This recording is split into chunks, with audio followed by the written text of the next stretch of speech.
Well, it's official. It is Wednesday night. Here we are in all our Here wonderful we are. glory. Cold. It is cold here. It's not as cold as it is like at home in Iowa, Yeah. where I'm from, Yeah. born and raised. They got like inches of snow, cold. And here's the thing. It doesn't go away. They're going to have that same snow probably till February. In Iowa? Yeah, it just stays cold. It's Yeah. just miserable. It's Nope, just no brutal. thanks. It's like I told your wife, there isn't a heat like Iowa heat. We have heat here. I mean, obviously, it's Tennessee. It's hot, you know. But the corn, there's something about corn sweat that it takes your breath away. You just can't even function. It gets so hot there sometimes. You're just like, I can't do this. Yeah, try to go into Louisiana. I lived there for 5 years. Well, Louisiana is bad. Oh, yeah. It is bad. But we are excited to be with you all tonight. We have got a barn burner of a show, I think, or a boat burner of a show tonight. Boat burner. Did it? That would work. Yeah. Yeah, I don't have a dadooch. You don't have a dooch. No, but I've got a, You've got laughter. well, I've got after. There we go. That one gets me. Every time. gets me It's the second half that gets me. It's the second half every time that gets me. Oh, man. So tonight we want to open up by talking about this whole thing that is, never mind the economy, never mind, the accomplishments over the past 10 months, never mind where we're at as a country in certain, like in so many different areas. Let's go ahead and focus on the fact that we're blowing boats up that are coming across the Caribbean full of drugs Yeah. without a trial. We are the laughing stock of the world right now because of this. I kind of think, I don't think we're the laughing stock of the world for this. I think we're probably a little bit more on the side of like, wow, I don't know that I would want to be out in a boat in the Caribbean. We're not a laughing stock. It's the opposite. It's almost like, wow, these guys are cowboys. This is crazy. Yeah, well, and they're having a hard time finding them. So Pete Hegseth came out and said that, hey, at the moment we're having a hard time finding boats. Isn't that interesting? When you blow them out of the water, Fascinating. it You mean has they the don't desired impact of no more boats of fentanyl coming across right? the ocean. You mean they're not actually out there trying to run their drugs in boats? Right. That's crazy. Yeah. How else are they going to do it? I'm wondering if what they're going to do? They're going to hire a bunch of people from Hamas to dig tunnels from Venezuela to the U.S. under the ocean. Yeah, those folks can dig. But no, when you shut it down at the border, it's not entirely shut down, but it's about as close as it's been in a long time. Yeah. And then they say, well, it's just like we've watched Scarface. Yeah. Yeah, they got boats. Say hello to my planes. little friend. Yeah, and American, what's the one about Tom Cruise flying the planes? Yeah. And so they're going to find, they're crafty. They're gonna find a They're way. find ways to do it. They're going to find a And way. when after Donald Trump says, well, nope, this is a terrorist organization, Yep. then, well, now it's open season. And it's we were just talking about this before the show, how he's not declaring, you can't declare war on something that's not a sovereign nation, right? They're a terrorist organization, so you can go ahead and just blow them up in boats. It's not war. Yeah, but here's the kicker. I will say that the buildup of troops to do this regime change, that one starts to get questionable because we were all opposed to I was opposed to regime change wars because we are terrible at them. The worst. They all backfire. We're the worst. Yeah, they all backfire. We're actually the worst in almost everything we do like that. Like, Nation building we were trash, and I can as a guy who as a nation builder, as a guy who wasted $13 million in 1 year of U.S. taxpayer dollars, I can attest to the fact that we stink at it. what are you, Somalian? How did you do that? Yeah, I'm from Dearborn. You're from Dearborn? Originally from Dearborn. Yeah, I was able to waste $13 million of government. Yeah, that's I didn't steal it. I wasted it. You just wasted I it. spent it on junk in Iraq. Yeah. So anyway, the amazing thing is they are deep in snow, Derek says, in ice, snow and ice. Yeah. He also mentioned over in the comments. Yeah, I see no flannel tonight. Yeah, I know. For any of you folks that are on, this is a popular thing, so make sure to leave your comments when you think about the fleece. Or not the fleece, the sweatshirt. Yeah. Yeah. Well, I didn't have time. I just didn't have time. It was like, we got to get there. I got to get there. So I don't have a flannel on. I'm sorry. I will work on that for next week. Christmas flannels coming. That's what we'll do. Yeah, okay, there you go. Yeah. Well, let me ask you this. So, per the headline that Yeah. we have on the thumbnail, the morality of this. Yeah, this is what I want to talk about tonight. Yeah. I'm Okay. jumping ahead of you. Yeah, I'm which is sorry. great. It's fine. Getting right into the meat and taters of it. And we did touch on it last week a little bit. Like, these are human beings that are running these boats. Yeah. Souls that Christ came and died for. Yep. You know, and it's almost like, you know, the irony in this all, and you saw Scarface, you know, these are all people that claim to know Jesus, right? These are all Catholics, and like they're not non-religious people, especially being from Central America. That's a very religious area. That's almost a bastion of religion, whether it be Christianity, Catholicism, or, you know, some kind of voodoo or whatever it is, right? They all believe in something there. In fact, if you want to have a spiritual encounter, I would say go to Africa or Central America, because those people believe in the spirit world. They believe that this stuff happens, and because they believe this stuff happens. It's a fascinating thing. If you ever look into how the spirit realm works, you know, we have churches that are full of people that are in America that have everything they want. They have no lack. I mean, they'll claim they have lack, but really they're going to go home and have a cup of coffee. You know, they're going to eat tonight. They're going to be able to watch their favorite Netflix show, or maybe they have lack and they don't have Netflix, you know, but oh, wow, that's, you know, there's a reason why we call it first world problems, right? Yeah. So in the third world, they rely more heavily on the unseen. And because they rely more on the unseen and recognize the unseen more, they have more manifestations of what God can do, or what the enemy can do. So if you want to have a moment where you're spiritually heightened, you go to a place where there's active spiritual things that are going on. Now, there are active spiritual things that are going on here. Mm-hmm. I mean, the spirits don't change, but our recognition of them does, because we are comfortable. We're totally comfortable, and we're free. You know, there's no persecution. There is, but it's not like it is there. It's not, you don't fear for your life.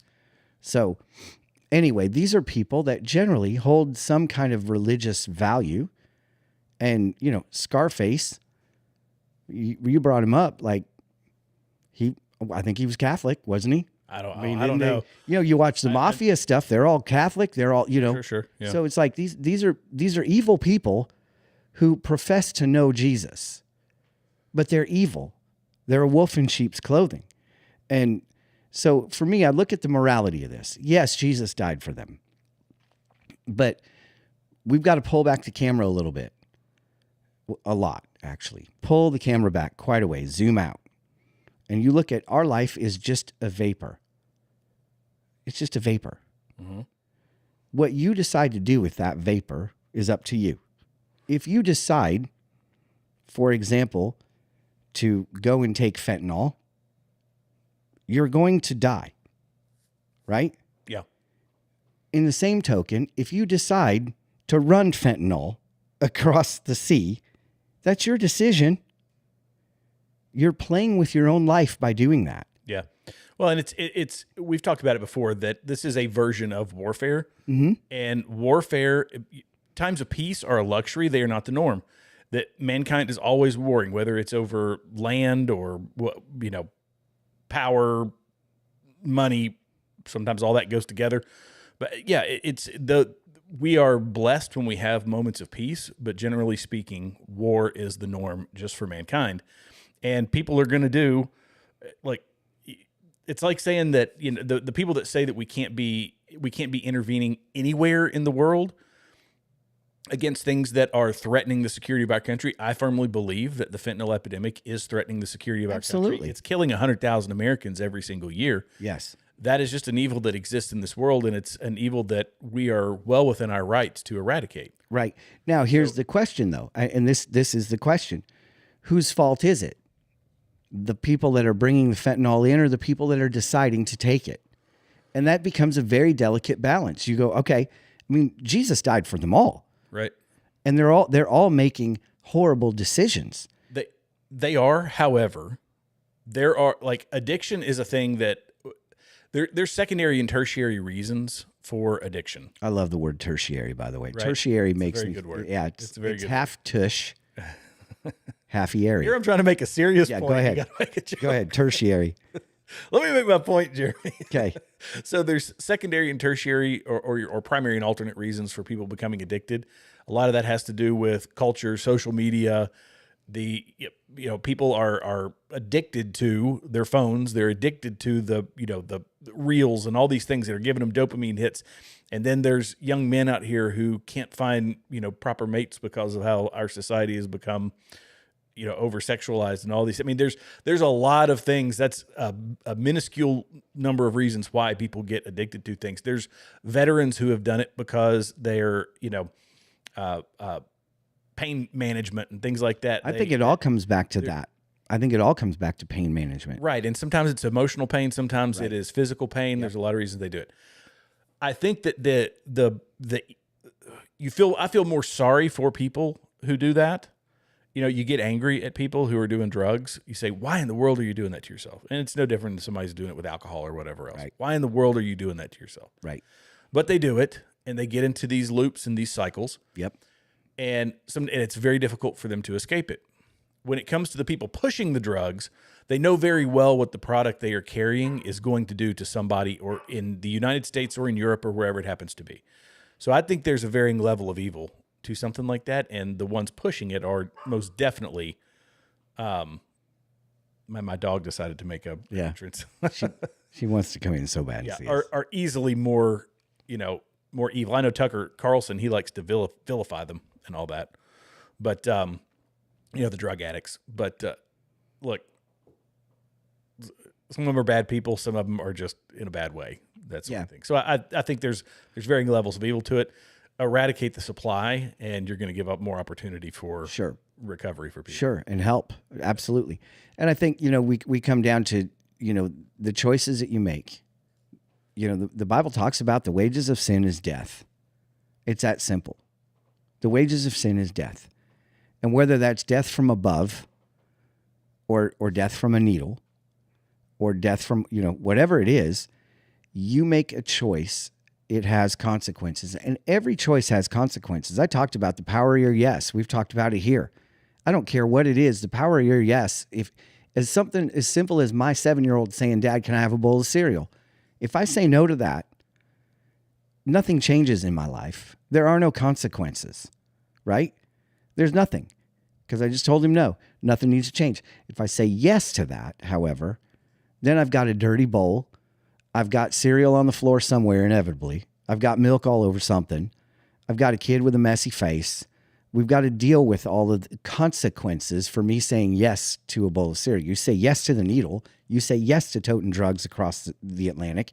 You're saying yes to something. There are consequences. And in this regard, I think, the wages of sin is death. So in this regard, I look at what's happening here and knowing, especially the fact that they have television in Venezuela, right? Last time I checked. They have the internet in Venezuela. Last time I checked. So they know that there is basically an open war on the drug cartels and on traffickers to stop the flow of fentanyl. If you're going to say yes to doing this, you're probably going to suffer a consequence. I mean, it's that simple. So I don't know. Sin isn't correct. It's not right. And what they're doing is sinful. What they're doing is wrong. Jesus loves them. However, they're saying yes. And there's always a consequence for whatever it is that you say yes to. There's always a change that happens. And in this regard, I look at it and go, man, there's so many things that are happening around the world in our country that this is tiny. And yet it's making such a wave because there isn't justice. There isn't, these people don't have a trial. These people don't have, it's like, listen, they're not from here. They're coming here illegally. They're going to come into our waters illegally. They're going to run these things right in. So yeah, they're not ours. And they're doing something nefarious to us from abroad. Yeah, I've heard people debate this similar to the Second Amendment. When they have the Second Amendment debate, that as Christians, are you supposed to be the violence, right? It's a violent act to take somebody's life, and we're supposed to love our enemies. We're supposed to, but we're also supposed to, go and sell your sell your cloak and get a sword. Yeah. It's a defense thing.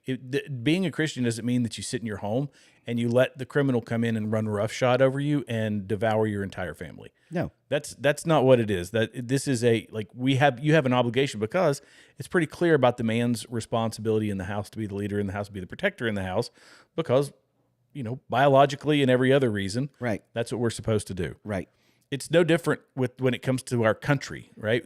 And we can do good. Right. People say, it's the widows and the orphans argument. That's the one that they love to go to, that the left loves to go to, for why we need to have social safety nets and why we have to, provide for everybody who is poor. Right. Because, and I put that in quotation marks, because some people actually need it. Some people do not, because it also tells us that if you do not work, you do not eat. Mm-hmm. If you are capable and you don't work, you don't eat. You get to that point. It's everybody, I don't care who you are, everybody in listening tonight, there may come a time when you're down on your luck, or there has been a time where you're down. And these systems exist as a shot in the arm to get you through a rough season. That's fine. The perpetual placement of people there is where you have to stop and go, okay, there needs to be a statute of limitations here. I mean, but it was also the church that was originally responsible for it. That's exactly right. And it's a very convenient thing for a very powerful federal government to take over a responsibility that was delegated by Christ to the church. Right. For us to take care of our neighbors and to take care of those around us. One of the reasons why the government is doing it is because of the idea, and I do believe this, they planted a long time ago, they've planted the ideology of socialism and communism, which is the government's got me. And the more people believe and buy into that, look, I mean, Mondami got elected. Yeah. Right? Because people think he's going to take care of us. It's going to be great. Yeah. And now they're finding out, no, he's not. Yeah. No, he's not at all. But yeah, this is a great clip. I thank you for finding this, because this is fantastic. Well, this is another piece of the whole, I guess you would say the not war, but this whatever, this skirmishing that we're in, or whatever it is that Trump's doing, with the Venezuelan cartels. This is a problem that we faced in Iraq and Afghanistan. Venezuela could, if we were to send 15,000 troops, which I believe is the number right now, they've got 15,000 troops ready to go in to Venezuela if need be. I don't think that they would. They've got a strike carrier group and all that kind of stuff sitting out in the ocean. But if it were to come to that, the politicians being involved in how warfare is conducted. Now, look, I don't agree with boots on the ground, just for the record. I think if they're going to do it, send in special ops, send in, SEAL teams to do whatever, precision strikes, that sort of thing. But I don't, the politicians, once they start getting involved, this is the type of rhetoric that the average soldier is going to be hearing on the ground. This is Mark Warner, Democrat from Virginia. Unprecedented disrespect when they were all brought to get a pep rally in front of Hegseth and Trump. This is an administration that's fired, uniform generals from the head of the NSA, the head of the Defense Intelligence Agency. Mm-hmm. And I think in many ways, the uniformed military may help save us from this president and his lame people like Hegseth, because I think their commitment is to the Constitution and obviously not to Trump, and I expect Bradley to adhere to that. Fascinating. Yeah, this is more seditious talk. Yeah, it's fascinating. Coming from a senator, go back underneath the rock you crawled out of, Virginian. Yeah. And learn to drive, by the way. You're a Virginian. I look at something like this and go, it's funny because this is calling evil good and good evil. Yeah. You're saying that they're going to uphold the Constitution, not Trump, when Trump's trying to uphold the Constitution. Right.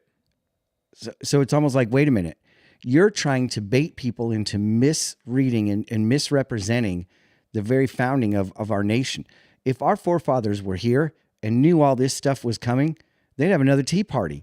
They'd throw stuff, you wouldn't have drugs coming in because these men would rise up against it, right? If 100,000 people were being killed every year, these men would protect the country. I mean, I firmly believe that our founding fathers would have stood in the gap and went, you know what? This isn't right. Well, I mean, that's standing in the gap is what they did. I mean, go to Lexington and Concord, that the small group of people, free and slave, that all said, no, no, no, no, no. We're standing up to Men and women. right. And we're standing up to the most powerful military in the world. Right. Mm-hmm. That was it was, protecting the homeland. It was really protecting their individual property, protecting themselves, protecting their families. That's what they were doing it for. So that existed then, as in particular as a young nation, and people that were fed up with a strong, overbearing authority, i.e. the the king. And so they rose up against it. And my very first video that I ever did over on Continue Freedom, it's not on my YouTube channel. It's actually on Locals. Was the very first place that I ever posted a video. No. Yeah. Well, Locals is about as popular as MySpace. But I did it, and that's what I talked about. It's this spirit of America that doesn't exist in that form anywhere else. And do we still have that today?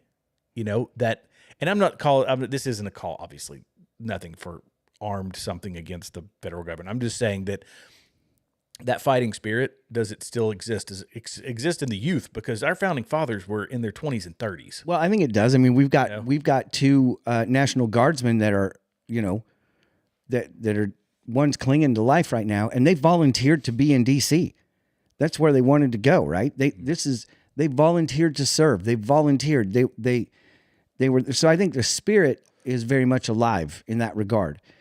But then on the flip side, the spirit of sedition is also very much alive. Like these people, he's basically asking these generals and military people to go against the commander in chief, which is that not treasonous? Is that not like, you're a guy that would know this? Yeah. Yeah. So it is sedition. And here's the thing, I can speak in generalities about the military. Most people listen to a politician who says that, and they're rolling their eyes, and they're like, just shut up, dude. Yeah. Yeah.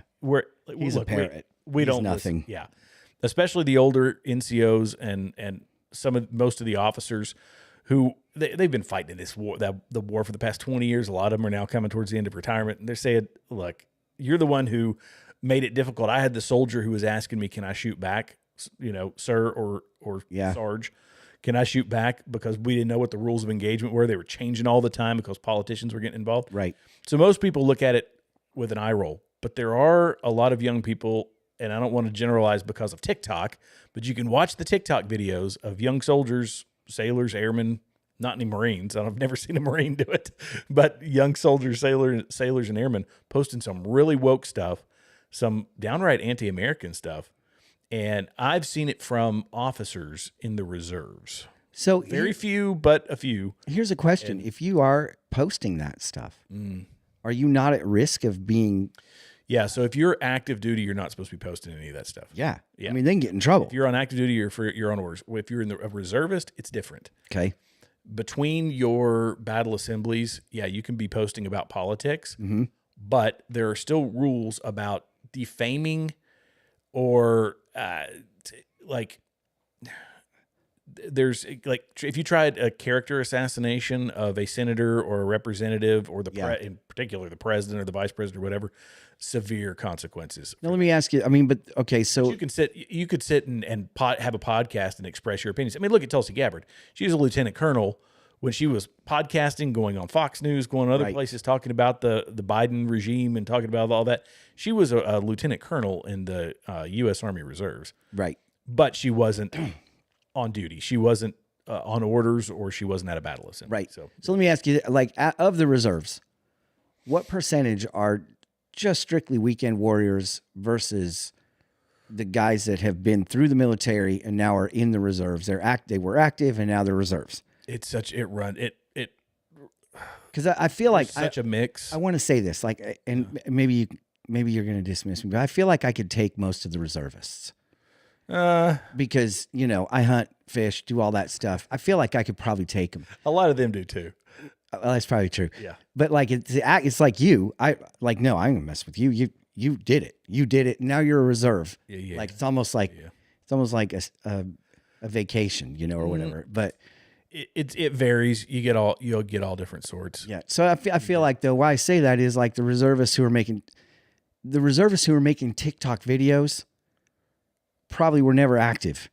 I can't fathom. Well, there was one girl. She made one that she was angry because I forget what it was. Was it around? Oh well, I guess it was when we were talking about possibly going to war with Iran, maybe. Mm-hmm. And well, people were speculating we're going to go to war with Iran because of the thing. I was worried about that. I mean, I was very open about that. I was concerned about it. Sure. After we bombed the nuclear facility, and her take was, I didn't sign up to do this. I signed up because I needed college money. Like that's why I'm doing this. And that's again, you can't generalize. It fits the billboard. The vast majority of them they're in there because they love their country. Yep. Some of them are actually in because even though they wanted to go active duty, if they're ROTC, and they said, nope, you're going to the reserves, so they didn't get a chance to go active duty. I mean, there's a whole, it runs the gamut. And you know, it's like the billboard, though, that, you know, is this what you signed up for? Yeah. Like we talked about last week.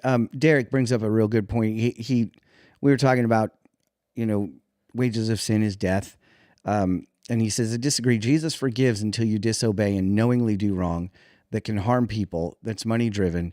When you put money before God, you're a true sinner. Yes, you are. However, I want to address that because you don't unknowingly sin. Does that make sense? Yeah. Like how many times, you know, sure, there's situations or whatever where maybe that can happen where you don't know you're doing wrong, but you don't unknowingly sin. When you're doing something wrong, when you're stealing, when you're unfaithful, when you're whatever it is, you know it's wrong. For the most part, unless your conscience is so seared and you're so jaded, usually you're getting spoke to, like, hey, this isn't right. This doesn't feel right. This is against the law. There's a good check mark for you. You're doing something against the law, then you're probably you're probably sinning. I mean, it's that simple.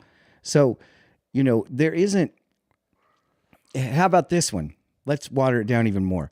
If you've ever cheated on your taxes, that's sinning for money. Right? You're no different. I just think that's smart.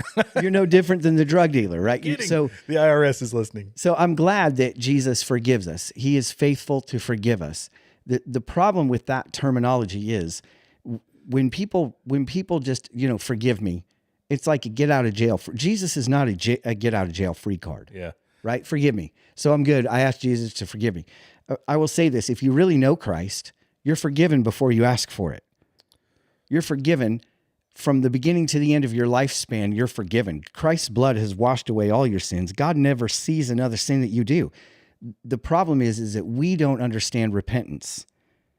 We don't understand repentance. We don't understand confession. We sit back and go, I'm forgiven.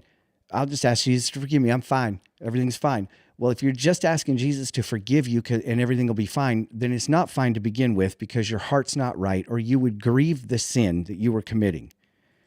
Does that make sense? So Paul says it this way. The stuff that I want to do, I don't do. The stuff that I don't want to do is what I end up doing. And it grieved his heart about it. It grieved him that he couldn't stop doing the wrong thing, even though he was trying to do the right thing, because it was his sin nature battling against his reborn nature in Christ. And so it's a constant struggle between us. Where we go wrong is that it's the repentance, the omission of, man, that was wrong. I need to ask God to forgive me. I need to ask that person to forgive me. That's a big one.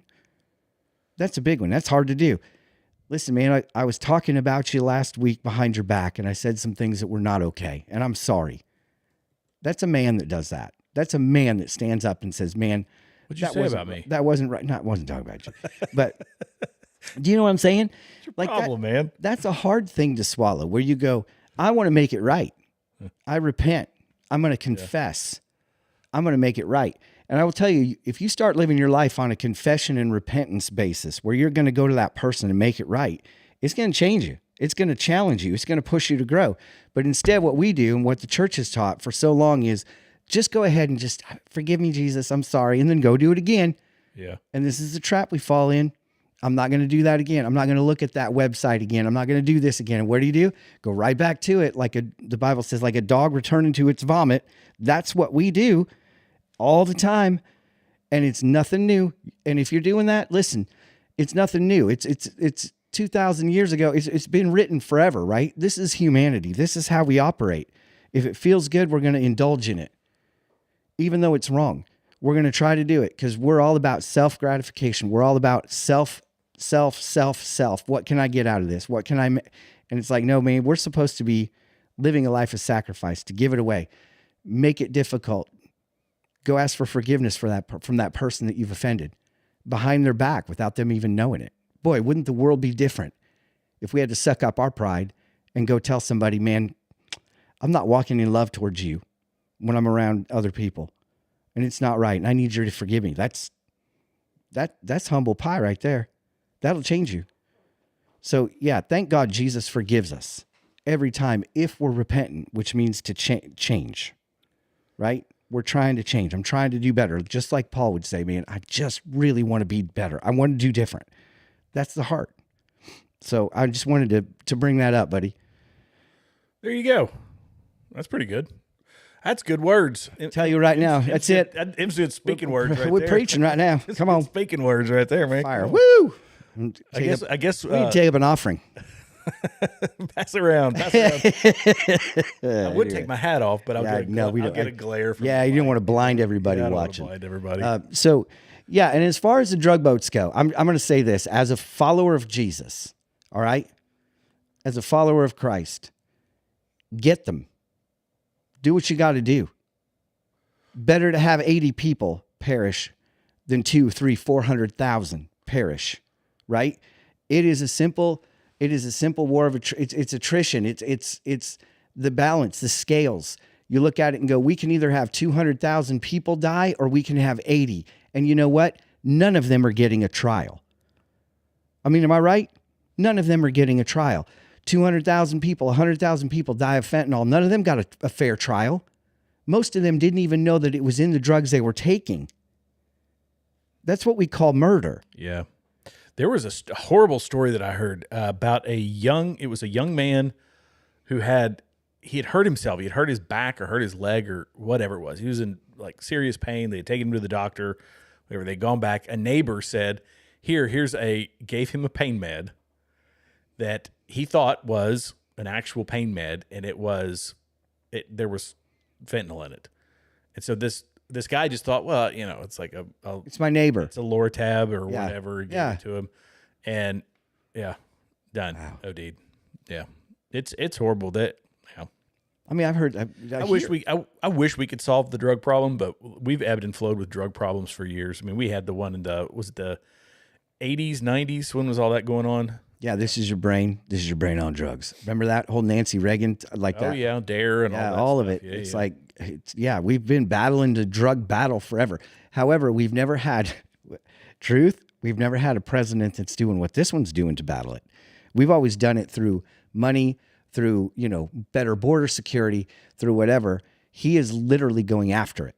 Yeah, he is fighting fire with fire. And what's funny is they can't find the boats now. Like.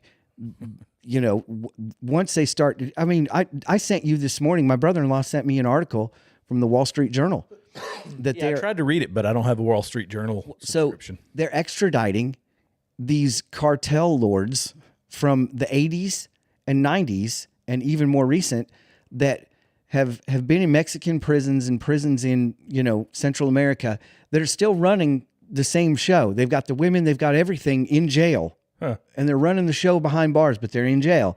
So they've decided they're extraditing them to the U.S. to face trial. Wasn't it Goodfellas where they did that? The old guys, they got put in jail and they making was it Goodfellas?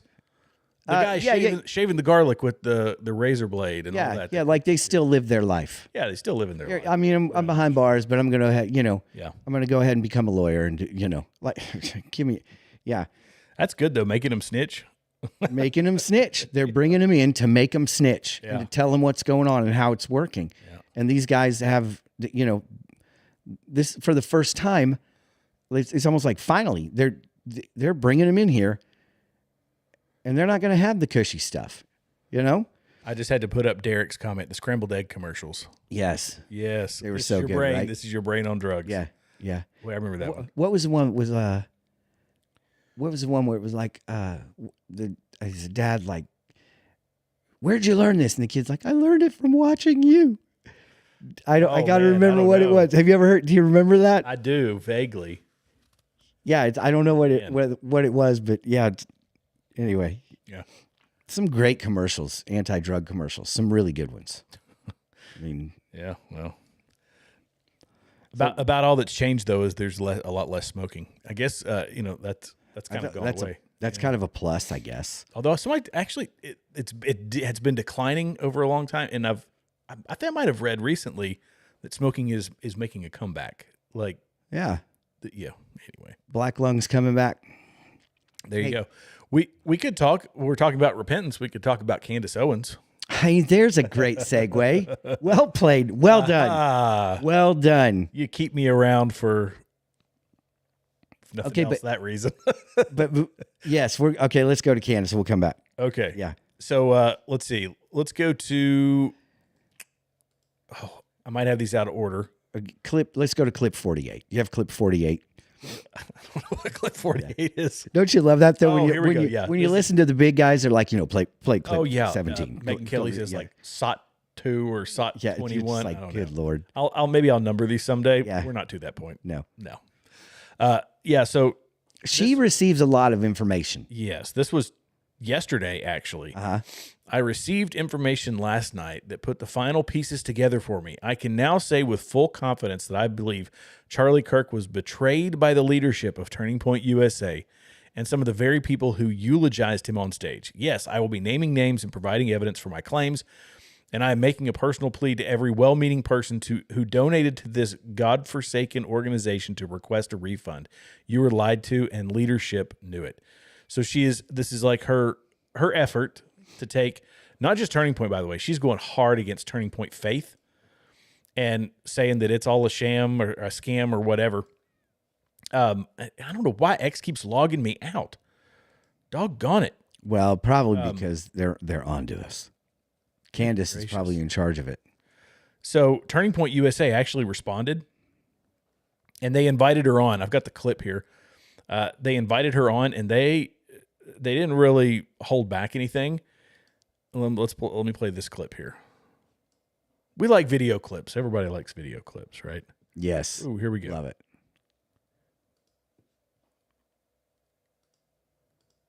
So that Candace can manipulate and string along an audience of people who don't realize they are being played.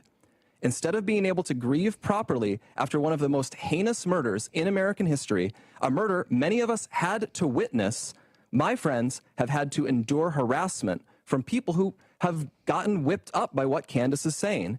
In fact, I would say we have suffered more harassment from these people than we have from Antifa supporters who overtly celebrate Charlie's murder. And just like a lot of those Antifa members, many of these people take this delight in how gross and unpleasant they can be. What our friends have had to endure is not funny, and it's not insignificant. It is evil. I have seen it.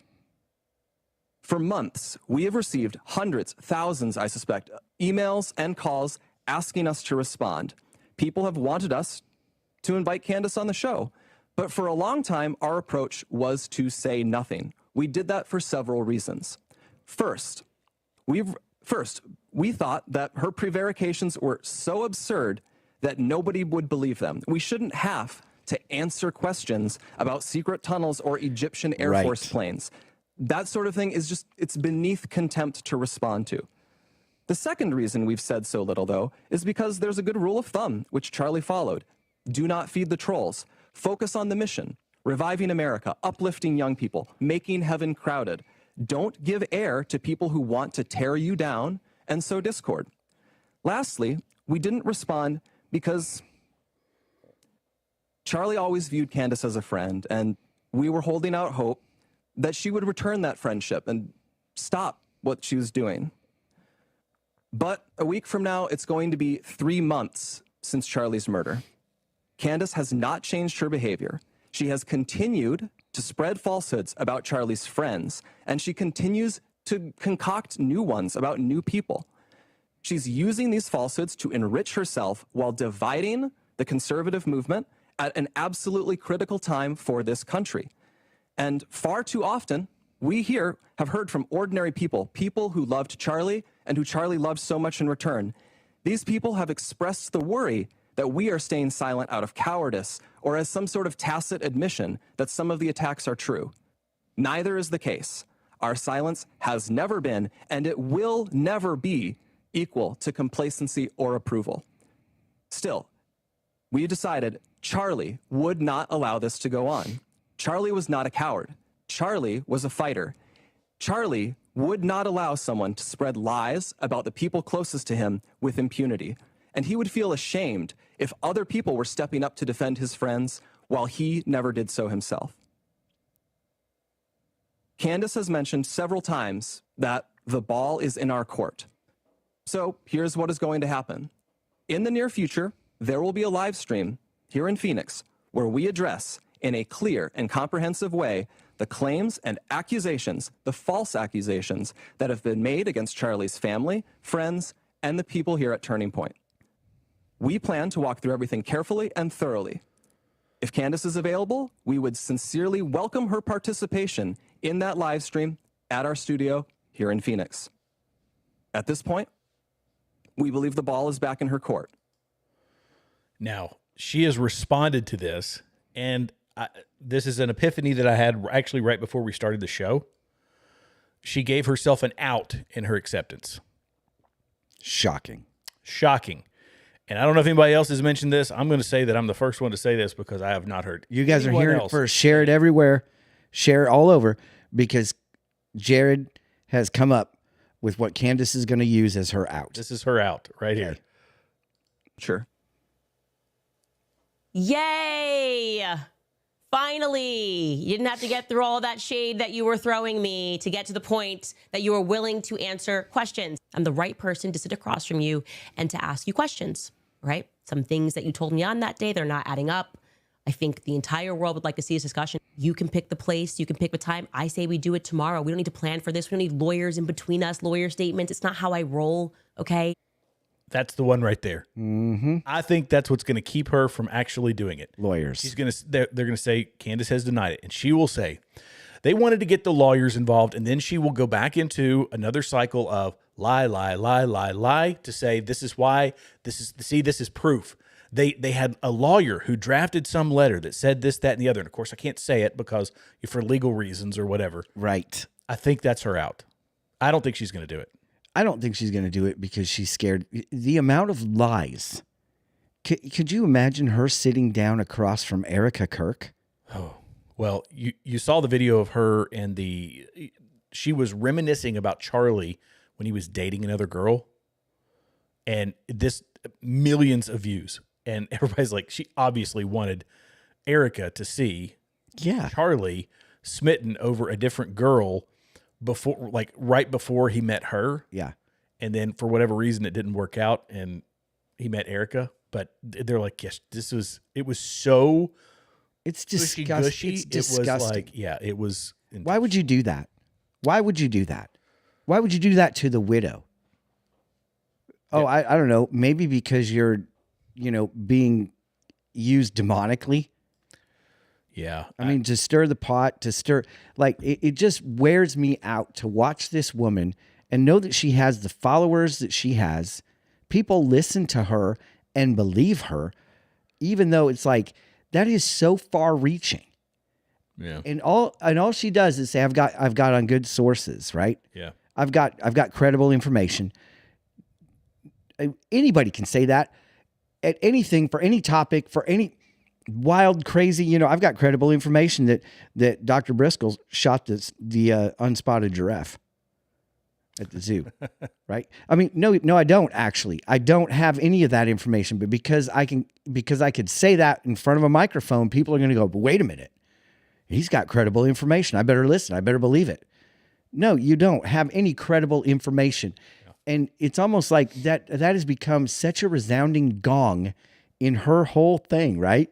Yeah. It's all based on speculation, feelings, hearsay, and it's credible. Well, and I think that's the example of someone who's just so overcome. I assume by the fame. I don't know. I can't. It's got to be. Can't speak for her, or it's some people have. I think it's childish when people say it's because she was actually in love with Charlie. People make that I'm like, no, that's I don't think that's it. I just think it is this. It's like a. Derek says word salad. That's all you got to know. It's a word salad, just Right. like Kamala, I think it's as opposed to seeing TPUSA as an organization that could have been the centerpiece for a revival, which is what it was looking like. It was becoming. It was becoming this centerpiece for revival. That the legacy, it was about the maintenance of the legacy of Charlie's legacy and trying to continue it forward and and build something even better or whatever. There were in the midst of a tragedy, it was an opportunity for everybody to come back together around one common thing, and that is we are in a very dangerous situation as conservatives, in particular as Christian conservatives in this country. That's right. And let's take this let's honor the man who was leading the charge on this, and let's try to pick up the flag and carry it forward, pick up the baton and carry it forward. And instead, Candace Owens saw TPUSA as a wounded gazelle, and she was the lioness who wanted to feed her, instead of her little cubs, her ego, and she pounced on it. Yeah. And started attacking it and was almost like a... Man, that's your reel. This is your reel. This is your short. This needs to be your short for continued freedom for everything. Yeah. That's a great way of putting it. Yeah. She was the gazelle, or they were the gazelle. She was the lioness that pounced. Her ego was the lioness that pounced on them. That's so good because it's truth. Yeah. Go on though. I don't want to derail you because you were going. No. You were preaching. I was going to take up another offering. But no, that's really what it was. So it's this opportunistic move, and she is doing it as in a very real way. This is an example of a purely what looks like, and I can't speak for her soul. I can't speak for where she is, mentally. We only know that by your fruits, right? Mm-hmm. That's how you'll know, is by their fruits you will know. Mm-hmm. And these are sour, bitter, fermenting fruits that will give you a gut ache, and a lot of people are consuming it. Yep. And her root of bitterness, her vitriol, the things that she's carrying with her are not freedom-based. They're not, they're all fear-based. It's evil. It's dark. It's very dark. I could play the one that you sent me of Mark Driscoll. Yeah. His take on that. I thought it was a pretty good clip. It's a great clip. This is Mark Driscoll's take on it. And he's totally spot on, as he usually is. As another Instagram, Jeremy and his Instagram videos. I'm sorry. You send me Instagram videos. I'm sorry. They are such a pain. Yeah. I get them. People send them to me, and then I know. But this is good. Touch with reality. Honestly, from a pastoral perspective, I feel sorry for her. I pray for her. If she has a husband who is present, or she's got a pastor who cares, she needs to get an evaluation. And honestly, she needs to take a break, because she's become obsessed with Charlie Kirk in a way that is really unhealthy for a married woman. And also, she's tried to make herself the de facto defender and spokesperson for the legacy of Charlie Kirk. And that is the sole discretion of his wife, Erica. That's right. Who did an incredible job on her interview this week. And she's a really remarkable, incredible, grieving widow. This is the problem with the internet, is the crazier you are, the more attention you get, but the less helpful you are. She's lost touch with reality. That's back to the beginning. Yep. Yeah. I mean, I've made the point, and I'm not the only one, and I think we've made it on this show, that this is building a story that is entertaining, but it's doing it at the expense of a widow, of kids who have lost their father, of an organization that was doing amazing things in preaching the gospel. That lost their leader. Christ, that lost their leader. Yeah. People's livelihoods are being threatened because that a lot of small donor people that side with Candace or whatever are withdrawing their donations or stopping donations. And it is stifling the growth of what by every account was a very successful and positive organization, not just in this country, but for God's kingdom. Yeah. And I know, I agree. I go ahead, keep going. No. I was just going to say that this is a I lost my train of thought. That's why I said I agree. Keep going, because I knew that was going to happen. I knew that was going to happen. But, I think I've heard and read and seen the videos and everything. Yeah, there's Mormons involved with Turning Point. There's this involved, and it's like we can't listen. It's making a positive difference. I would much rather have the positive difference with the name of Jesus being taught and preached to them, even if it's not fully correct. Is the Mormon thing, like, is that legit? There might be some Mormons on the board. There might be some Mormons involved in that organization. There's some Mormons involved in the Chosen. There's some Mormons involved all over the place, right? Sure. So you look at it and go, okay, is it making a difference? And can God go beyond the Mormons? Absolutely. You know, there's people that are Mormon, that are Christ followers, who are like, yeah, the rest of this is a bunch of garbage, right? Yeah. And you know, so it's just like Catholicism. There's people that are spirit-filled in the Catholic Church who denounce Mary and all that stuff, who are like, this is the saints, this is all crap. Let's focus on Jesus. Yeah. Right? So everywhere you go, you're going to have your pockets of people and there's people in the Christian church who absolutely have no idea who Christ is. Yeah. So, you know, I don't ascribe an individual's walk with God or their faith based on where they're from, generally, because that can get very dicey. Just because you call yourself a Christian means nothing. You sit in a garage, you're a car? No. You know what I'm saying? It's like, so there's probably, because it's an organization, it's a business, it's a company, there are things that they're doing that maybe we wouldn't approve of, or they have people involved that maybe a staunch, diehard Christian and Christ follower would be like, I wouldn't hire him. Disregard all that. By their fruits, they're known. Look at the fruits. Were they out there preaching and teaching Jesus to these kids? Yes. Were they out there really challenging these kids to use their heads, that there's something beyond themselves? And I was always taught in seminary, if you can get somebody to question the existence of God, they're going to find the answer. So our job is to get you to stop and go, wait, is this real? Am I really created to be loved? Am I really, you know? So I kind of think like, yeah, there was an overwhelming, immense amount of good. Leave it alone. Yeah. We don't need to become Candace as the church and start to point out the faults in an organization. Once you start to do that, every organization has faults. Elevation Church is a hot mess, right? But they're making a difference. Joel Osteen, hot mess, making a difference. So let's focus on the good, not the bad. That's my thing. Now, if there's apostasy happening, maybe we talk about that. Yeah. Right? Yeah. But yeah, anyway, so this, what Mark said is spot on though. Here's where it bothers me the most. It's his wife's job, not hers. She is focused on him so much and hasn't stopped. In 3 months, she hasn't stopped with this nonsense. I want her to square off with Erica. Who? I don't think she will. I don't think she has the cojones to. Well, maybe she does have the cojones. She's not going to come away from that one looking good. No, she's going to come away from that one with her tail between her legs, like she should, like a whipped puppy. Yeah. Because she's out there spewing lies, and one person will call her out on it. I thought that Mark Driscoll made an interesting point that if she has he was talking about her husband and her husband's responsibility in this. If she has a husband who she is, did you catch that piece of it? If she has a husband, if yes. If she has a husband who is present, I think is what he said. Yep. Kind of implying that maybe her husband isn't, and her husband is very standoffish. It's a very strange relationship. Anyway, we don't need to go down that rabbit hole, but where's his responsibility in saying, hey, this is reflecting on our family relationship. I also think I find it odd when, even if you're a celebrity, like not taking, because Candace Farmer is her name, but it's still, everything's Candace Owens. Mm-hmm. Why not hyphenate your name or whatever if you're really serious about it? It's a good question. At least hyphenate it.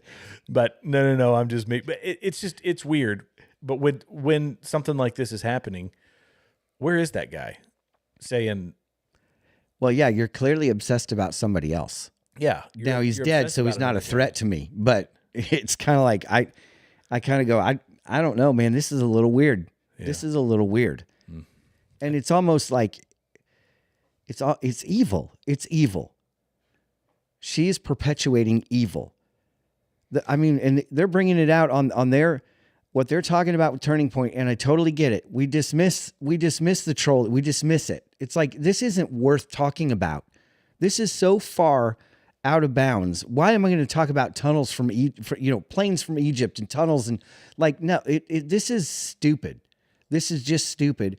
And honestly, I believe they really felt like people wouldn't believe this because nobody should. Yeah. And yet here we are.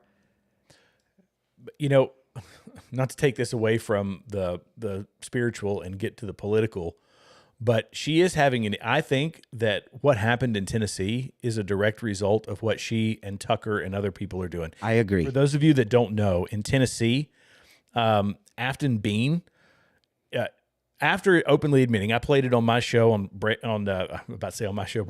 my show Continue Freedom yesterday. Basically I think it was on a podcast. She talked about how she loathed Nashville, and yet that's the area she was going to represent. And she won it 77% to 21%.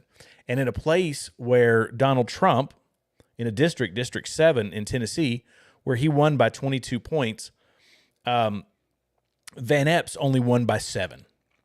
And that can only happen if there is a departure from, I guess you would call it MAGA, or from this unified movement that we had on the right. Mm-hmm. Because people, we're talking about a year, in 1 year, and what has been carrying the airwaves on the internet. Every short, every reel, every X post, all that stuff is this Candace drama, and people getting on board.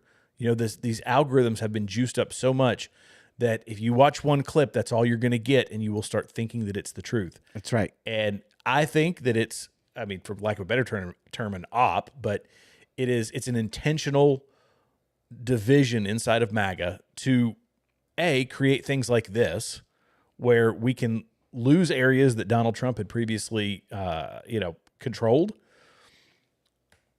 But I think it's leaning ahead. This is going to continue for the next 2 years or 3 years. Well, and I think we start getting into election season. You touched on it last week. I think we were talking about this. This is splitting MAGA, or maybe Ben brought it up, but this is splitting. The idea is MAGA was getting too big, so we got to do something to split the party. We got to do something because this block is getting to a point where it can't be stopped. And so what do? You have these people that were in the beginning sensible pillars of common sense, of conservative values, and you get them to come out and do something different. And I told you, I'd be really interested to see their payroll in 5 years. Like, maybe you're not going to go ahead and pay them now, but somebody's going to pay them later. Yeah. Because I don't believe these people are turning on their own. I don't believe these people have saw a light or been enlightened. I think that these two, Tucker and Candace, are both in the tank with somebody to try to split the movement because it was becoming too big. Yeah. And no Democrat would ever win again if it maintained what it was doing. Yeah. And it was great, right? It was amazing. You don't have these crybabies anymore. You have people that are going out and saying, we're going to stop this nonsense.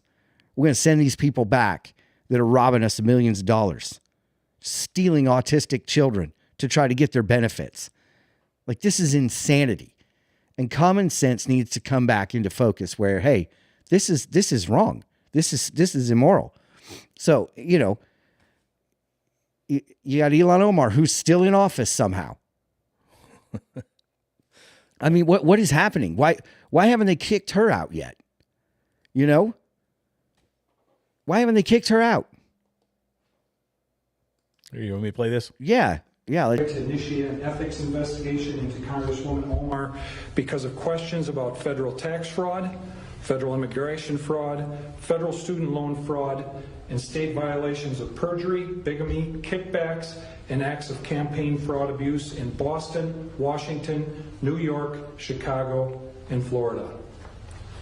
There are also violations of state ethics or of the Minnesota House ethics rules regarding colleges for speeches she gave while she was in partial control of their budgets as a member of the House Higher Education Finance Committee.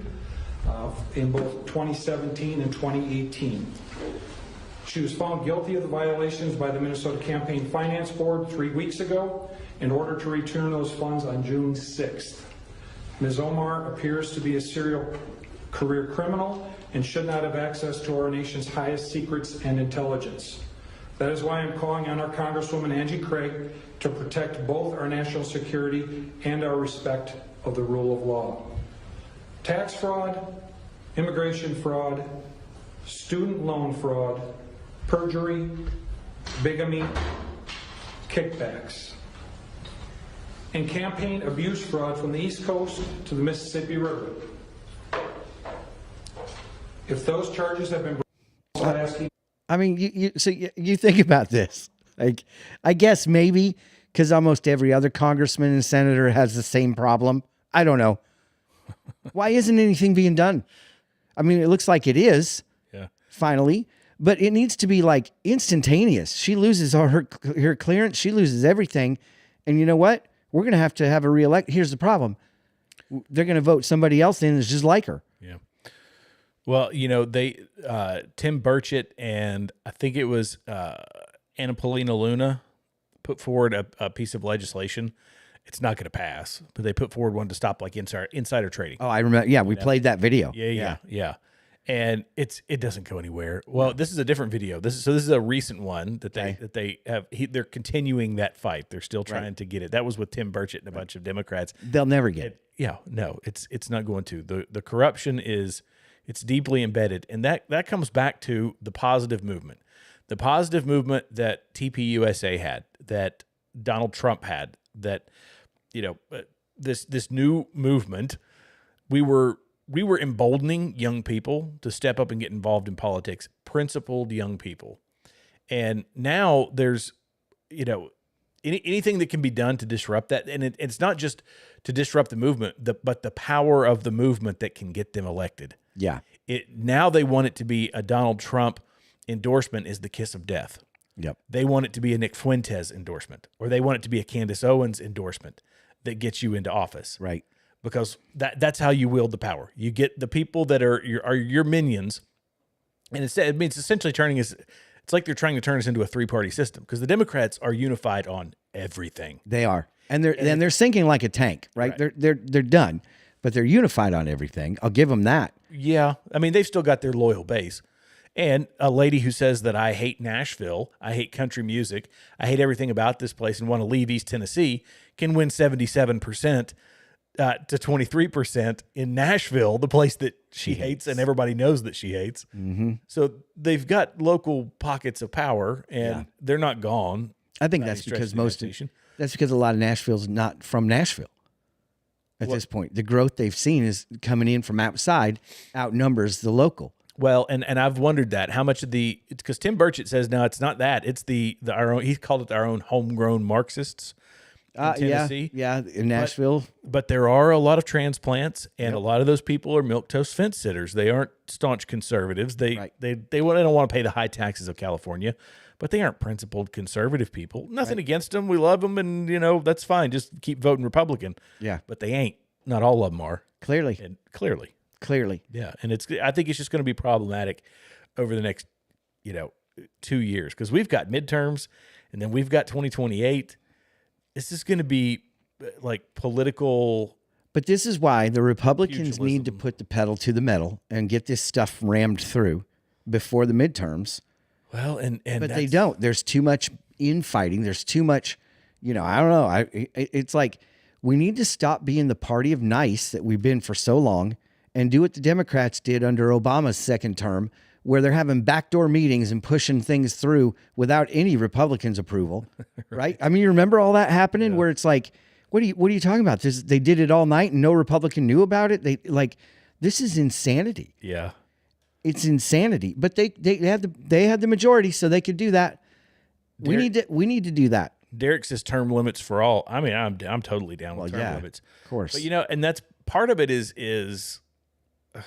Part of it is because we created a big tent, and when you create a big tent and you open it up to a whole lot of people, a couple of smelly hobos are going to walk in and stink up the whole joint. That's kind of what we're dealing with right now. That's what's happening. Yeah.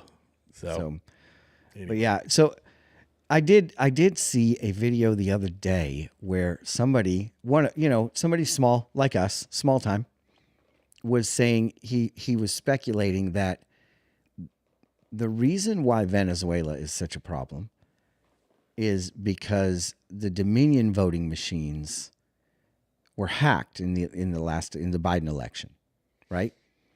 And I just sent you something. Did you just text it to me? Yeah, a picture. But anyway, they were hacked from Venezuela. That's interesting. And he said that's why Trump's going after Venezuela, is because that's where they were hacked from. They interfered with our election. And he's small time. This one here? No, I texted you Oh, wait, that's a different picture. one. But yeah, this is. Ben just sent this one. Yeah, hey, Ben. Thanks for firing that over. Buddy. Well, let's see. Oh, wow. Oh, they tried to salvage the drugs. Can we watch this? We'll watch it in a minute. Sorry, I missed the one that you sent me. Fisherman tried to save this the one. Yeah. So this is kind of fascinating to me. Oh yeah, I mean the vote numbers. They make 0 sense. Yeah. 0 cents. Yeah, we got to be careful though. We're on YouTube. Yeah, you don't want to call out the truth on YouTube. Yeah, God forbid. Let's just say there. Got to skew it. This is an anomaly. Now let's go away from that screen. I am not a denier. We'll show it one more time. Yeah, and then that's an anomaly. I am not a denier, but that's a bit crazy. From the basement, the home run came from the basement. Man. So anyway, that's one of the things that this gentleman touched on. He said, that the machines were hacked. And they're actually coming out now, and there's some places that have admitted to it. I mean, Arizona, for example, had a whole thing about it and you can do your own homework and look it up, but the state of Arizona had their election boards were like, yeah, this wasn't right. This wasn't right. Oh yeah, they had hundreds of people per social security number and a whole string of social security numbers. It's like to the tune of like 20,000 votes. And so, I mean, you think about that when they're admitting it now and they're like, yeah, this wasn't right. It's too late. Yeah. What do you do about it? Right. But it is funny for all those people who are election deniers. You're right in line with the people that refuse to take the jab. Hey, just like Swalwell. You heard Swalwell about voting, right? No. Oh, bro. Okay. Yeah, pull that up. Here we go. I'm going to find this clip. Because Eric Swalwell is voting. So he's running for governor. Going to run for governor. That'd be fantastic. His thoughts on let's see. Here we go. He wants, in his words, we want to max out democracy. How do you max out democracy in the mind of Eric Swalwell? It's brilliant. Oh, he's so smart. Does he? By the way, after you listen to him, imagine him as your pastor, like 20, 30 years younger. Yeah. And with a Kool-Aid mustache and body odor. That's what he reminds me of. Every Californian. Vote by phone. Vote by phone. Yeah. If we can do our taxes, do our make our healthcare appointments, make essentially do your banking online, you should be able to vote by phone. Make it safe, make it secure. Vote by phone. So just because you can schedule a prostate exam and cash a check over your phone, you should be able to vote by phone. Then you ought to be able to select the leader of the free world by phone. By phone. Goodness gracious. For Donald Trump, press already 1. Right? Or for JD Vance, press 1. I mean, all over the United States. I want us to be a blue state that doesn't do just a little bit better than like Georgia or Alabama when it comes to like voting access.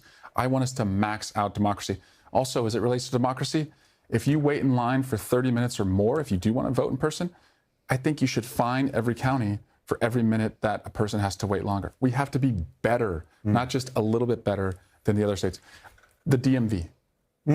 I don't think Californians should have to go in person to the DMV anymore. Well, they shouldn't. I think we can do that virtually. I think you can have. Oh, you got to pause it. You got to pause it because we just need another Californian truck driver to kill somebody. That's what he's saying. You know, like we just need another immigrant Golly. Californian truck driver who doesn't know our road signs to kill somebody else. And to do that, we're not going to make you come in and take any tests. Just do it over the phone. And we'll even offer it in different languages. Yeah. What is this guy's? Goodness gracious. And you know what's crazy? They're gonna love that. They're gonna love that. Oh, They're gonna eat it up. Yeah, that's a great idea. Yep. We should just all vote. You know what? Let's vote by wish. Bro, just think it. You saw the people in California recording themselves going into the polling stations and saying, "Here's my ID," and the people telling them, "I'm not allowed to look at that." Right. It's Not allowed to look at insanity. the ID. Yeah, yeah. It's insanity. And you know what the United States should do is say the California vote doesn't count.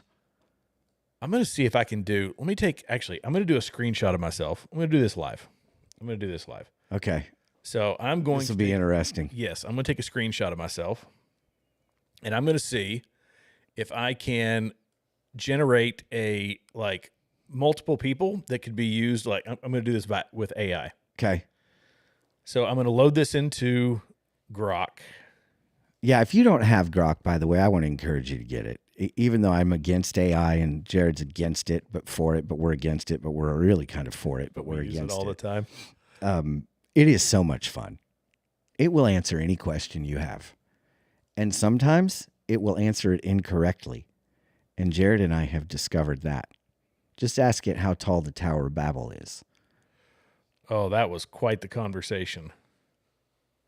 I did see a thing the other day where somebody put on ChatGPT.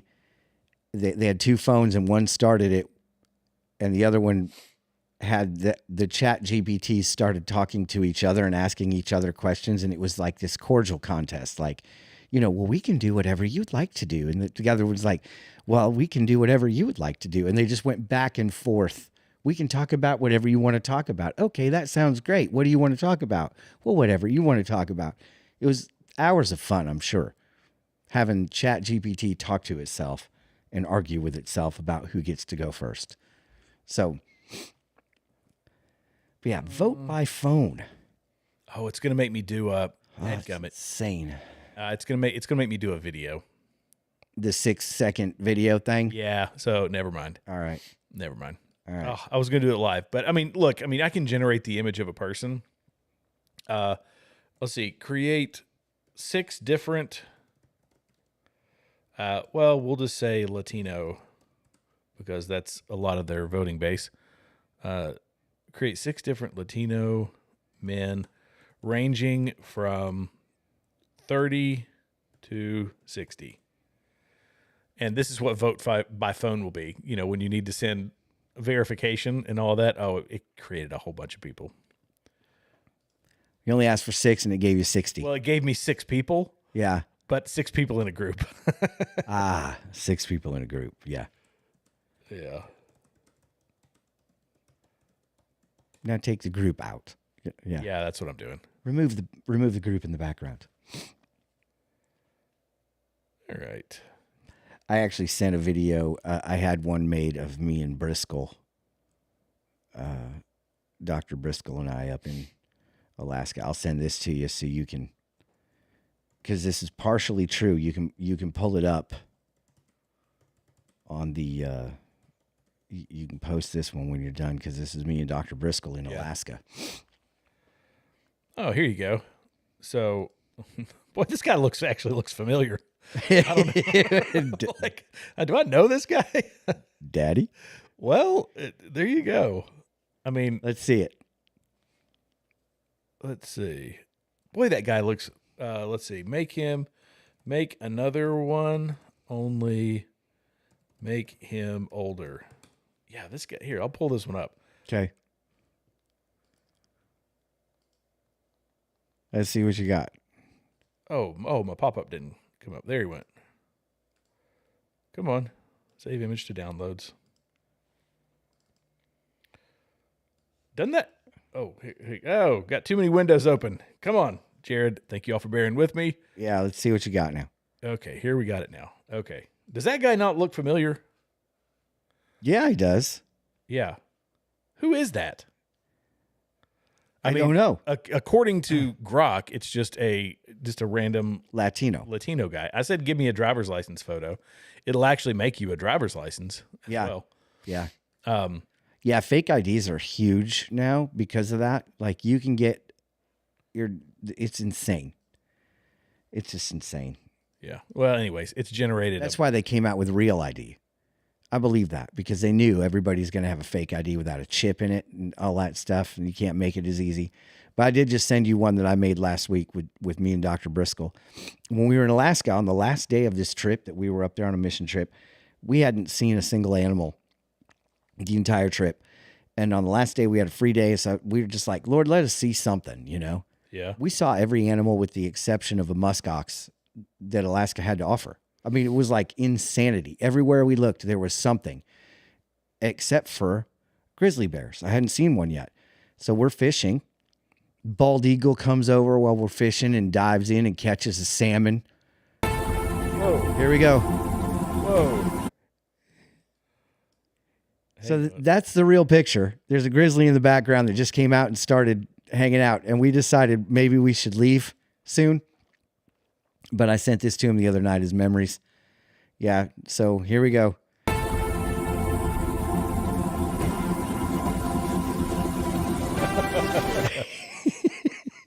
None of that happened. Don't you love it, though? Oh, my goodness. None of that really happened. It was just the bear stayed on the bank. We took our fish off that we had caught and let them float towards the bear, you know. But yeah, Grok is great. It's fun too. A lot of fun. So we are at 10:17 and what do we got left here tonight? I know you've got a couple headlines you wanted to. Let's see. No, I've touched on all the headlines I was going to talk about. Well, Ben said we're going to show the video because he texted me. I thought y'all might want to speak about this on the show. Oh, okay. Did he put it in the text thread? That's the video he sent you.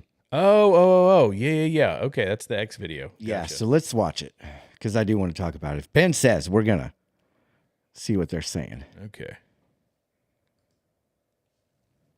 Information. According to a source familiar with the incident, the two survivors climbed back onto the boat after the initial strike. They were believed to be potentially in communication with others and salvaging some of the drugs. Because of that, it was determined they were still in the fight and valid targets. A JAG officer was also giving legal advice. This backs up the entire second strike. Yes, I mean, it just doesn't get more crystal clear than that. The mission is take out the boat, stop the drugs, keep this vessel and its cargo from reaching our shore using lethal means. And our amazing military, the heroes of the United States Armed Forces, did exactly that. President Trump, Secretary Hegseth, and this entire government are committed to finally using our military to defend our people, our borders, our family, our culture, our history, our heritage, to defend the United States. We're not going off running around the Middle East trying to build democracies in caves and deserts and in distant sands that have never known democracy.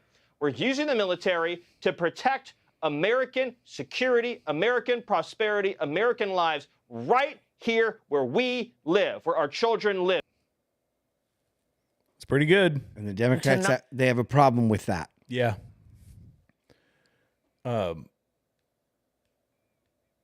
Sorry, I just got distracted by Tristan's comment. It says, Grok has me doing a front yard makeover. It even has a honey-do list for Wayne because it knows he's a Harbor Freight.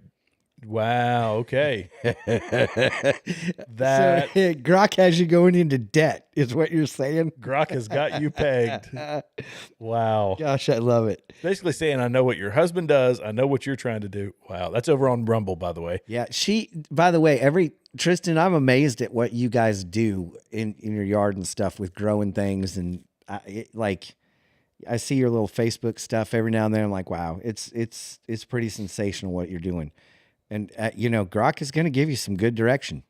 My little brother used it I think he used ChatGPT, but he sent a picture of the front of his house and said, and gave it a detailed description of, hey, this is what I want to do. Yeah. Like for a renovation. Yeah. And it sent him multiple options and then you could say, "Oh, I like this option," and it will give you.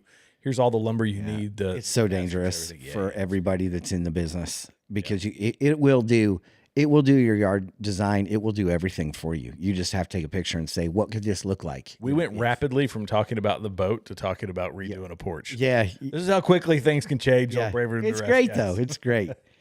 So, Maybe it's because we both got ADD and we can't stick on a shiny lights. Long. Yeah, shiny lights. So, but yeah, so the boat, right? Get back to it. Yeah. We're complaining, and all you're hearing, all the rhetoric and everything else is like, how can they do this? These people aren't even getting a trial and blah, blah, blah, blah, blah. It's like, can we focus on the fact that we're not in endless wars all over the world right now? We're just protecting our own. Mm-hmm. And we have a problem with this. If we were in Iraq right now or Afghanistan and there were firefights like there were constantly, you were there, there were constantly people being killed. Nobody said a word about it. Well, some people did, but yeah, but not like this. Yeah, they weren't raising this much of a stink. No, it's just ridiculous. It's ridiculous. I mean, we're over it. I'm not going to obsess about this like Charlie Kirk and Candace Owens, but I will say, 80 people dying to save 200,000. That's worth it. Their sacrifice was not in vain. So, all right, other comments we've got before we wrap up tonight. All right, so I just put up Derek's comment. He said, again, great show tonight, guys. I love listening to you guys. Yeah, Thanks, I love that man. you listen, buddy. I hope you're doing good. We appreciate you. Stay warm and dig out. Good luck. Yes, indeed. It's a mess up there. My dad sent pictures. It's like, it's no fun. Yeah. Let's see. Here it is, Jeremy being pastor. You helped so many, and now the people who actually, did you get to that comment? I did, yes. Okay. I did. All right. I didn't know if you couldn't remember if you touched on that one. I didn't touch on it as much, but I did see it. Let's see.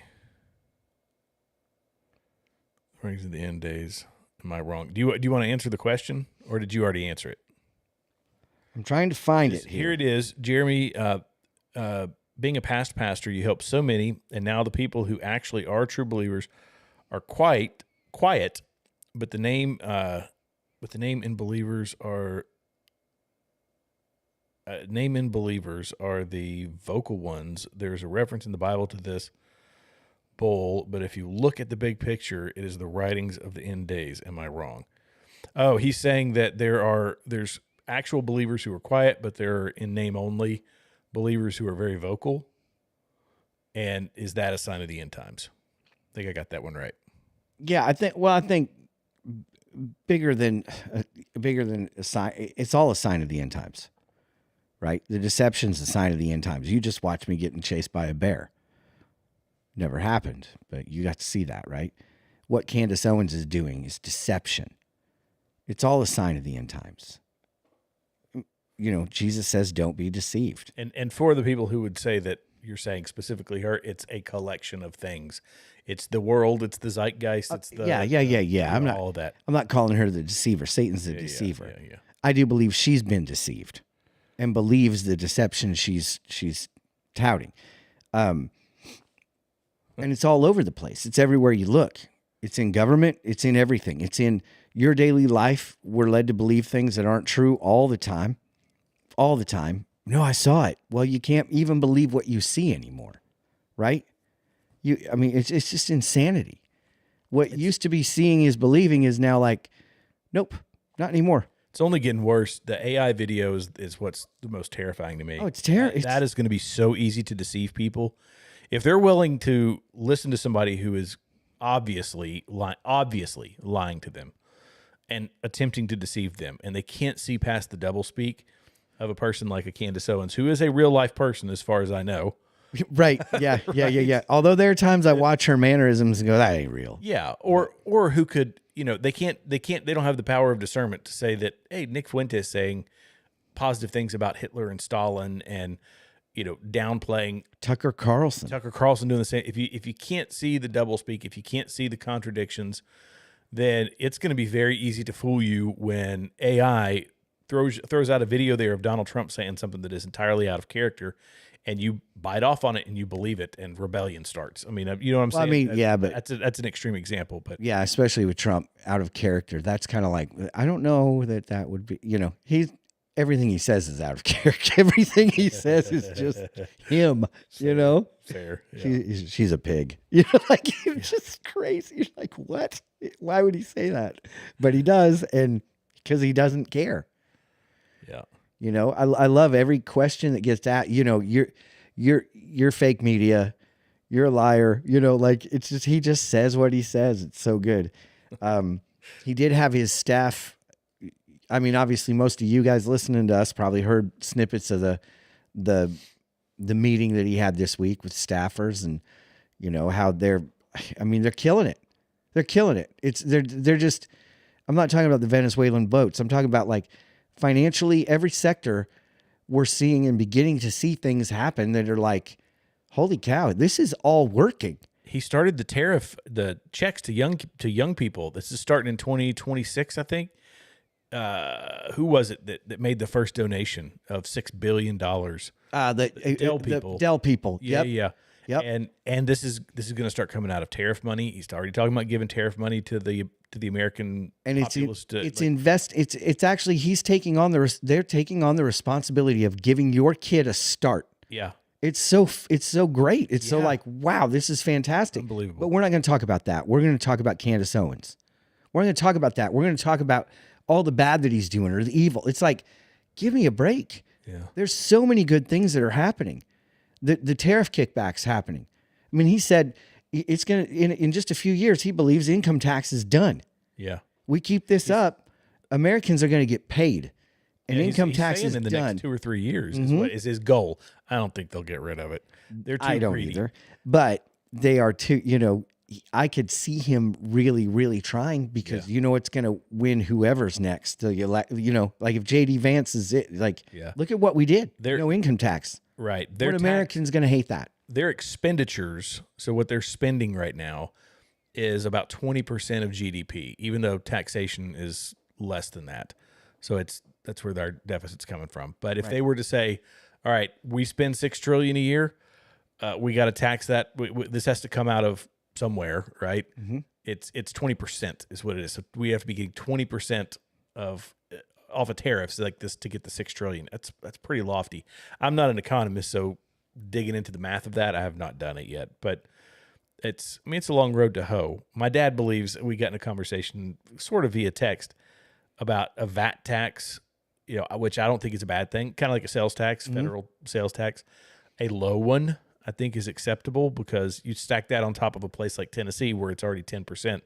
Now you're going to crush the state. But a small VAT tax, so you're only paying the tax when you purchase something, and But if you do away with the federal tax and just do that as a straight tax, right, yeah, it's almost like, all right, it's not going to bleed the state dry, because everybody's making. It becomes a wash, it becomes a wash. But just the positives that he was going over with his administration about job numbers, about all these things, and you sit back and go, wow, I mean, this is actually working. He's convinced that he's going to be sending Americans checks next year. We're going to get that on our income tax returns. We're going to get big old fat bonuses because the tariffs are working. And instead of putting it into the S&P, we're going to go buy big screen TVs. That's what we do in America. What we do. That's exactly right. Exactly right. I've been eyeballing a new AR. I'm just kidding. I'm just kidding. Maybe. At any rate, as we wrap up tonight, thank you guys for joining in and being vocal. Tristan, Derek, everybody else that's been listening. And Trey came on. He said, hey, hosers. Yeah, he didn't say anything about our lack of flannel. But we're glad you guys tuned in tonight, and, share, like, comment, do all that stuff. Even when we're not on air, if you're listening, go ahead and write a comment in there. It helps the algorithm, helps us get our count up. And both of us neither one of us want to work for a living anymore. So that would be great if you guys would help us out with that. At any rate, you know what? We do need to get Ben on, especially soon, to wear a Georgia Bulldog outfit for her. Oh, yeah. Yep. Because the season, it's here, man. It's here. It's sad that the Big Ten is going to win the national championship again, even though all you SECers are like, no, SEC is the strongest conference ever. You want to stir everybody up? That's what we start with next week. We'll never stop talking about anything else. You'd be like, oh, we got 7 teams in. I don't care that you're not in the top 3. You know, one of you is. But yeah, anyway, don't get me started. As always, we want to close out with a couple things. Number 1, Jesus Christ, the beginning and the end, the Alpha, the Omega. He loves you. He died for you. He knows the amount of hairs on your head. He knows all the things about you, your wrongs and your rights, and he loves you anyway. And I just want to encourage you, if your life feels empty, if you're just like, man, there's no hope, there is hope. Hope is in Christ. It's not in this world. It's not in this stuff that we face every day. It's not in the Candace Owens garbage and the Nick Fuentes lies, and it's not in our government. It's in Christ. And I want to encourage you, friend, if you're not somebody who follows Jesus, that you would find somebody who does follow Jesus and just ask them questions about it. Just ask them questions. I mean, you can also get a Bible and read 1 John. Read one of the Gospels, Matthew, Mark, Luke, or John, that tells the account of Jesus's life. I don't like to say story because that sounds fiction. It's not fiction. It's truth. It's fact. He is the most documented historical figure in history. He really existed, and there isn't a scholar that disagrees with that. So I want to encourage you. Jesus is your hope. Put your faith in him, not in what you see here, not in what you hear here. I hear here. That's great. Put your faith in Christ. He's eternal, and he loves you. And he's returning. So as always, we like to close our broadcast by saying, keep your eyes on the skies. Our King is returning. We are braver than the rest. A division of continued freedom. There you go. Guys, you got to listen to Jared's shows, man. Continued freedom. This guy is a knowledge dump. So anyway. I try. We love you. God bless you. Till next week, we're braver than the rest.